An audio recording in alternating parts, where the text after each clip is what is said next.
नमस्कार मित्रांनो, मंथन चॅनल मध्ये आपलं स्वागत आहे। सध्या औरंगजेबच्या माध्यमातून सगळ्या महाराष्ट्राचं वातावरण ज्या पद्धतीने ढवळून निघालंय आणि ज्या पद्धतीच्या कवायती राजकीय वर्तुळात सध्या चालू आहेत ना, त्या कवायती पाहून सामाजिक परिस्थितीच्या संदर्भातून जी भूमिका मांडली जाते खऱ्या अर्थानं त्याचं विवेचन आज करणार आहे। ज्या शिवसेनेचं आक्रमक रूप आणि ज्या आक्रमक विधान आहेत त्या आक्रमक विधानाच्या संदर्भातून आज आपण चर्चा करणार आहोत। वास्तविक स्वरूपात जेव्हा बाळासाहेबांचे दसरा मेळावे महाराष्ट्राच्या शिवतीर्थावर भरत होते आणि त्या शिवतीर्थावर ज्या पद्धतीचा एक शिवसेनेतील प्रत्येक कडव्या हिंदुत्ववादी लोकांपर्यंत जो महामंत्र बाळासाहेब देत होते, त्या बाळासाहेबांच्या त्या महामंत्राला शिवसैनिक आपला जीव की प्राण समजून या महाराष्ट्रात रुजलेली संस्कृती जपण्यासाठी आपलं प्रत्येक क्षण समर्पण करण्याची तयारी होती। आणि या समर्पणातूनच ती शिवसेना, ती संघटना, तो बाणा, तो वाघाची डरकाळी या समाजात रुजली। खऱ्या अर्थानं शिवसेना ज्या पद्धतीनं सामाजिक पटलावर आणि किंवा मुंबईच्या हृदयस्थानी बसली ना, त्याचं सगळ्यात मोठं कारण होतं की त्या ठिकाणी पसरलेली अराजकता। ज्या पद्धतीनं सामाजिक दुहीमध्ये त्यावेळेस हिंदू समाजाचा वाली कोण आहे आणि हिंदू समाज जो भयभीत आणि तितरबितर होता की ज्या समाजाची खरी पाठराखण करणं ही काळाची गरज होती। त्यावेळेस धर्मवीर आनंद दिघे साहेब, माननीय हिंदू हृदय सम्राट बाळासाहेब ठाकरे अशा धर्मवीरांनी ही भूमिका पेलवण्याचं काम केलं आणि सामाजिक चेतनेमध्ये परत तो आत्मविश्वास निर्माण करून दिला की गर्व से कहो हम हिंदू है। वास्तविक स्वरूपात या संदर्भातल्या डरकाळ्या फोडणं आणि त्या अंमलात आणून प्रत्येक माणसाच्या मनात विश्वास निर्माण करणं या दोन्ही विभिन्न बाजू आहेत। ज्यावेळेस राम मंदिर आंदोलन सुरू होतं आणि राम मंदिर मध्ये ज्या विवादित ढाच्याच्या संदर्भातून जेव्हा प्रश्न उभे टाकले तर खणकावून बाळासाहेबांनी ज्या भूमिका मांडल्या त्याच भूमिका आज एकनाथ शिंदेच्या माध्यमातून पाहायला मिळत आहेत। म्हणजे तीच शिवसेनेची डरकाळी की ज्या डरकाळीचा आवाज या महाराष्ट्रात खणकल्यानंतर सामाजिक परिस्थिती ही सलोख्यात यायची। ज्या पद्धतीनं एकनाथजी शिंदे यांनी आज विधानसभेमध्ये किंवा विधान भवनात आपल्या विचारिक भूमिका मांडत असताना तो आक्रमकपणा दाखवला ना, तीच समाजाच्या मूळ भावनेचा संदर्भ आहे। कारण की अराजकता माजल्यानंतर अराजकतेचा जो प्रश्न सोडवायचा आहे तो पुलचट आणि विषय आपल्या पद्धतीनं मांडण्याचा किंवा मताधिक्यांचा विषय किती समाजात स्थिर ठेवायचा आहे हा विषय जर अंगीकारून एखादा विषय जर आपण हाताळत असू ना तर त्यामध्ये सामाजिक हित आणि सामाजिक भूमिका स्थैर्य होत नाही।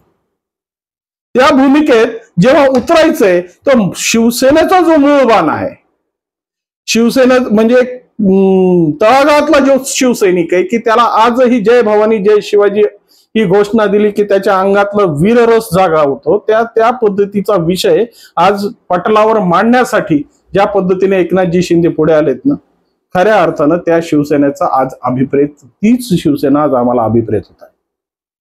कारण की मागच्या काळामध्ये ज्या पद्धतीनं परिस्थितीनुसार विषय बदलत जाणं आणि परिस्थितीनुसार भूमिका आपली सौम्य करत जाणं या शिवसेनेच्या विषयातला विषय नव्हता। कारण की सत्तेसाठी कधीच बाळासाहेबांनी हिंदुत्वाचं कॉम्प्रोमाइज केलं नाही किंवा हिंदू हा विषय सत्तेसाठी कधीच त्यांनी समोर ठेवला नाही। शिवसेना ही एकमात्र संघटना होती की ज्याचा ब्रीद वाक्य होतं 80% समाजकारण आणि 20% राजकारण। म्हणजे समाजासाठी लढायचं, समाजासाठी झुंजायचं, सामाजिक गालित्य असणाऱ्या लोकांचे प्रश्न ऐरणीवर आणायचे, प्रत्येक गोष्टीवर आपला एक ठसा ठेवायचा। ते भले ही शाळेतल्या प्रवेशापासून ते मंत्रिमंडळातल्या निर्णयापर्यंत प्रत्येक शिवसैनिक या गोष्टीत आपल्या प्राणपणाला लावून या गोष्टीसाठी समाजासाठी झटायचा आणि त्यामुळे समाजानं शिवसेना ही डोक्यावर घेतली. शिवसेना ही जनमानसात रुजली आणि जनमानसात रुजल्यामुळं जो एक आत्मिक बल ज्या पद्धतीने समाजात जागा झाला होता तो आत्मिक बल हा मुळात बाळासाहेबांनी या पद्धतीने रुजवला.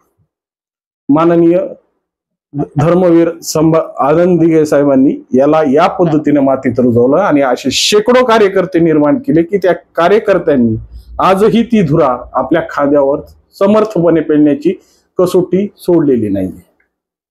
वास्तविक परिस्थितीमध्ये जेव्हा काँग्रेसचे नवनिर्वाचित प्रदेशाध्यक्ष सपकाळ यांनी जेव्हा माननीय मुख्यमंत्र्यांवर जो आसूड ओढण्याचा प्रयत्न केला किंवा त्यांच्या मनामध्ये ज्या पद्धतीची क्रूर भावना कशा पद्धतीने रूढ होऊ पाहते याचा दाखले देण्याचा प्रयत्न केला तेव्हाच खऱ्या अर्थानं शिंदे साहेबांनी जी पाठराखण करत जी भूमिका मांडली ना तीच कडव्या हिंदुत्वाची आणि कडव्या शिवसैनिकाची भूमिका होती. वास्तविक स्वरूपात कोणी काही वेगवेगळ्या प्रत्येकाचे मतमतांतर असू शकतात. कोणी कसल्या संदर्भातून हा विषय जागा चलू शकतो परंतु खऱ्या अर्थानं ज्या पद्धतीचा शिवसैनी बाणा शिंदे साहेबांच्या वाक्यातून आज झळकतोय ना तीच गरज आज खऱ्या अर्थानं समाजाला सामाजिक समरसता आणि सामाजिक व्यवस्था सांभाळण्यासाठी महत्वाची आहे. कारण मताच्या लांजून पांजुनीमध्ये समाज व्यवस्था जर आम्ही विसरलो आणि सामाजिक दायित्व जर विसरलो तर खऱ्या अर्थानं काय परिस्थिती होते ती आज आपल्या सगळ्यांच्या डोळ्यासमोर अशी चलचित्रित पद्धतीने दिसू लागली. ज्या गोष्टीमुळं सामाजिक विषयांमध्ये कधीही आजपर्यंत त्या दिघे साहेबांच्या त्या आक्रमकपणेमुळे आजही कधीही ठाण्यामध्ये कुणावर अन्याय करण्याची भूमिका झाली नाही. कुणाचीही म्हणतोय याच्यात जातीवाद मतांतर किंवा एकमेकाच्या बद्दलचा द्वेष कधीही निर्माण झालेला नाहीये. भूमिका तुम्ही राष्ट्रवादी राहा आम्ही पण राष्ट्रवादी राहतो राष्ट्रहितासाठी काम करू आणि राष्ट्रप्रेम जागा करू या पद्धतीच्या संकल्पना मांडणाऱ्या ही कडव्या हिंदुत्वाची व्याख्या आहे.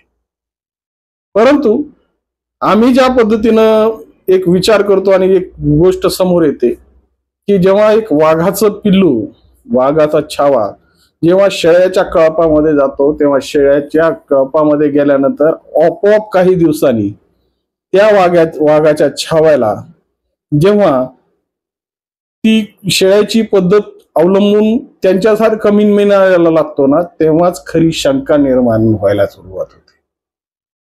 तेव्हाच खऱ्या अर्थानं सामाजिक अधपतन सुरू होतं आणि वास्तविक ज्या पद्धतीने शिवरायांच्या या वस्याला सर्व जनतेपर्यंत सर्वजन सुखाय सर्वजन हिताय हे ब्रीदवाक्य घेऊन जेव्हा कामाला लागतात ना तेव्हा खऱ्या अर्थानं शिवसेना हा विषय आणि शिवसेनेचा खरा बाणा समोर येतो.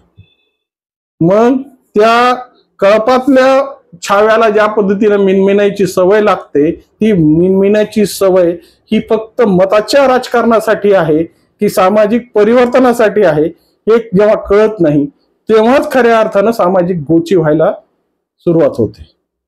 मग या पद्धतीमध्ये ज्या पद्धतीनं आज एकनाथजी शिंदेंनी या सगळ्या गोष्टीचे सगळ्या गोष्टीचे विच्छेदन करून सामाजिक पटलावर जो एक भाव निर्माण केलाय जो कडवा संदेश देऊन सर्वसामान्यामध्ये एकोपा कशा पद्धतीने राहील एकमेकाच्या हितसंबंध जपण्यासाठी तुम्ही प्रेरित व्हा राष्ट्रद्रोह करून राष्ट्र विध्वंस करण्याची प्रवृत्ती सोडा ही जी संदेश त्या वाक्यातून दिसतो ना तोच खऱ्या अर्थानं शिवसेनेचा बोलबाण आहे आणि त्याच खऱ्या वाघाची डरकाळी आज आम्हाला सामाजिक पटलावर आणि सामाजिक चेतनेत पाहायला अनुभवायस मिळते.